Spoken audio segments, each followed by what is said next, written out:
Hey, what's up? It's Steve with the Range Minded Podcast with another tactical tip of the day. This one's going to be a little bit more philosophical in a way. This is something I'm calling your firearms journey.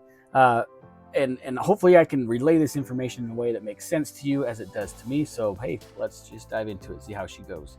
Your firearms journey should always start on the safety standpoint. Sure, it's cool to go to the range. It's cool to go hang out with some buddies. It's cool to learn and see and smell and feel the joy of firearms. But the number one priority always should be our safety. Remember the 4 fundamental firearm safety rules. We're going to treat every gun like it's loaded. We're going to point it at something we're not willing to destroy. We're going to keep our fingers off the trigger outside the trigger guard until we've made that decision to fire. And then we want to know what our target is, what's in front, and what's beyond. That safety is the keystone to your firearms journey, and it should always be treated as such. Safety is the number one standpoint. Always build off your firearms journey on a safety mindset first. And I promise you, as you progress through that journey, you're going to see and understand how those safety rules apply more and are more fortified and concreted in your journey as you progress along. And then as we're building on our safety and our journey through the firearms community, then training starts to be something that becomes a little bit more relevant and hopefully more important as you're working through this path. What do we look for, or why do we want training? Training is a way to help us grow, help us develop. Sometimes it takes us out of our comfort zone. Sometimes it forces us to correct bad habits that we may have collected along the way. I know for me, I started just like probably a lot of American kids, just going out, plunking in the backyard, shooting in the desert or whatever, right? Not a lot of good habits were being trained to me because it was just a bunch of kids having a good time with their dads.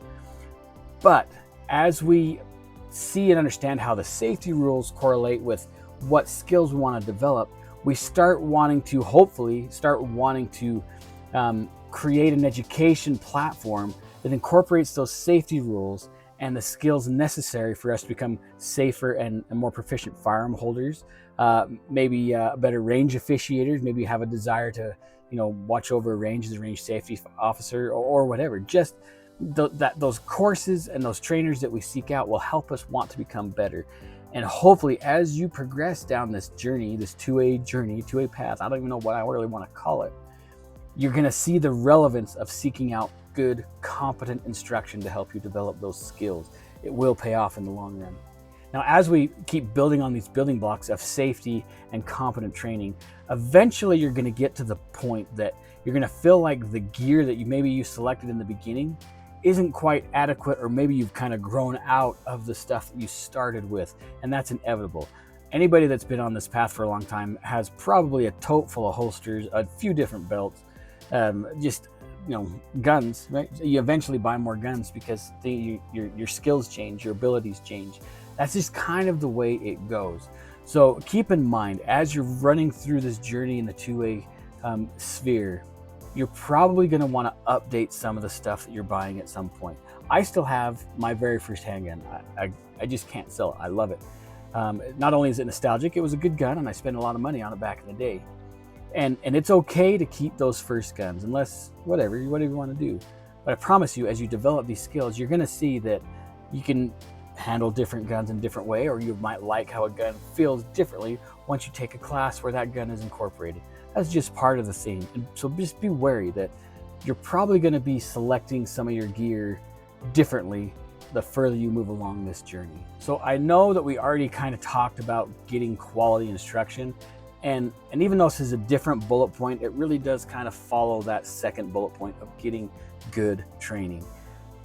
There are a lot of firearms instructors in the United States, and there are a lot of very competent and capable people that can relay the skills and the knowledge and the attributes of what they're trying to teach to their students. Some instructors are absolutely phenomenal at relaying information. Others, not so much. I've been in both kinds of those classes. But how do we figure out who the instructor is that we want to glean this information from? There's a couple avenues that we can do this. First, you're probably within a driving distance of either a gun shop or a shooting range. I'm assuming. I don't know where you live, but you're probably within some kind of a driving distance to these places. Drop in, visit with some of the people, ask questions. I guarantee that if you look up firearms training on your cell phone, near me, you're going to find instructors that have some kind of a profile and some kind of a web page, something that you can interact with and see. Read through their reviews. Contact people that you might know that have taken some of these classes from these people. Ask a lot of questions. Like I said, there's a lot of firearms instructors in the United States. It's important that you really pay attention, listen to some of the nuances. Sometimes you might hear somebody say, oh, he was really good, but this, that, or whatever. Once you decide you go to the route of this particular firearms instructor, whether it be male or female, I know this maybe sounds kind of sexist, but it's not. It shouldn't sound sexist, I guess. Don't discount an instructor by their gender. There are some amazing women firearms instructors out there. If you're basing that off that, you're an idiot. You're missing out on some good content. So that being said, once you've identified this particular instructor that you want to go to and you take a class, pay attention how they're teaching. Good teachers, good instructors use all of your senses to help you absorb that information.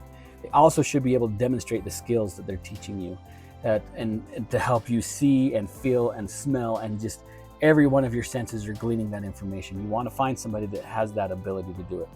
That being said, if you ever feel like you've gone to an instructor and you feel unsafe, it's okay to leave.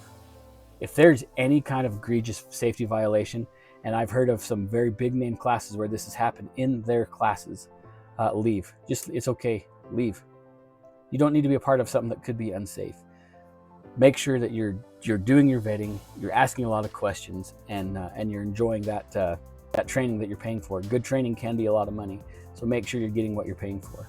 Also, along that line, it's okay to take a spouse or to go to a course with some friends.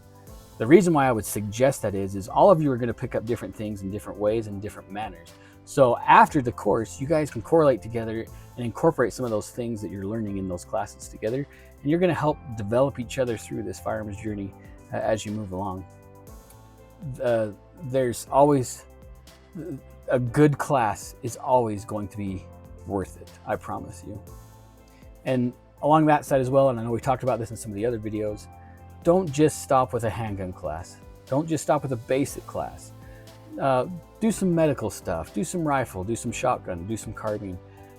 Get comfortable with all these things, and you're going to find yourself, as you're moving through this journey, you're going to become very comfortable and confident along this pathway. All right, in conclusion, as we move our way through this path in our 2A community, or in our little 2A trail, or whatever, I still don't even know how to describe it. Just remember that we're hitting each one of these little milestones, and instead of becoming stumbling blocks, they really are stepping stones. We're becoming safer, and we're implementing all those safety rules as we go through that journey. We're finding good gear that's keeping us up to date and safe and confident. We're getting good instruction from solid instructors, and then we're implementing those things that we're learning as we're moving along. All these things combined are going to make you a far more confident shooter. And honestly, it might lead you to the point where maybe you even want to teach and you want to help other people, because that's really what it is about. The 2A community is a community. It is a family. And the more people that we help along this journey, the stronger that community is going to be, and a lot more fun we're all going to have. Anyway, that's just my thoughts on this whole little 2A journey thing.